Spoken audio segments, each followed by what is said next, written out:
বাংলাদেশ জামাতে ইসলামীর secretary general অধ্যাপক মিয়া গোলাম পরোয়ার বলেন, শেরপুরে উপজেলা জামাতের সেক্রেটারিকে নিষ্ঠুরভাবে নির্যাতন করে শহীদ করা হয়েছে।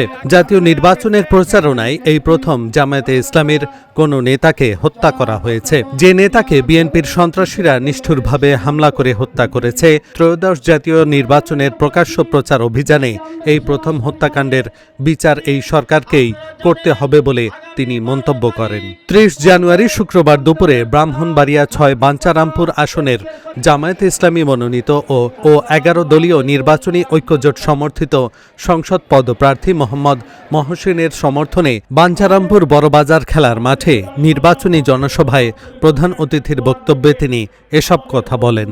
তিনি শেরপুর হত্যাকাণ্ডের খুনিদের গ্রেপ্তারের দাবি জানান। আমাদের সারা দেশে দাঁড়িপাল্লার পক্ষে, পরিবর্তনের পক্ষে একটা জোয়ার দেখে আমাদের বন্ধু সংগঠন যারা আমাদের সাথে প্রতিদ্বন্দ্বিতা করছেন তাদেরও মাথাটা একটু খারাপ হয়েছে। নানান জায়গায় তারা সহিংসতা তৈরি করছে।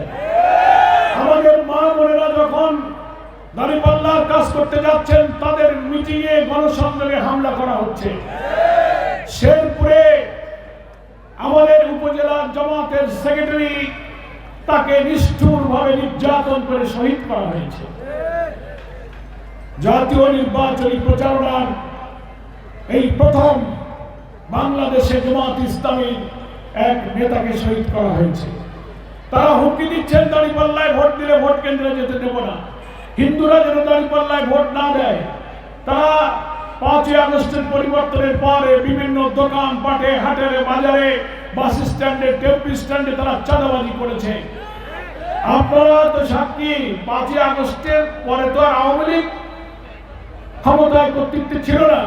তাহলে ৫ই আগস্টের পরে কারা চাঁদাবাজি করলো, কারা দোকানপাটে হামলা করলো, কারা হিন্দুদেরকে হুমকি দিল, এখন কারা আমাদের মা বোনদের উপরে হামলা দিচ্ছে, আমাদের মিটিং গুলো ভেঙে দিচ্ছে। তারা আবার বলছেন আমরা ক্ষমতায় গেলে শান্তি, ইনসাফ, কল্যাণের রাষ্ট্র করব।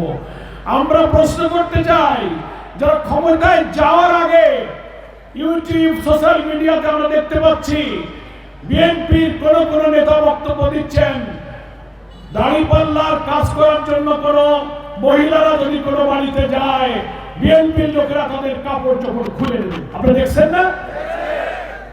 তাদের হামলা করতেছে, গায়ে হাত তুলতেছে। যারা নির্বাচনের আগে মায়েদের গায়ে হাত তোলে তাদের কাপড় খুলে দিতে চায়, ক্ষমতায় গেলে তারা আমাদের সাথে কি আচরণ করবে?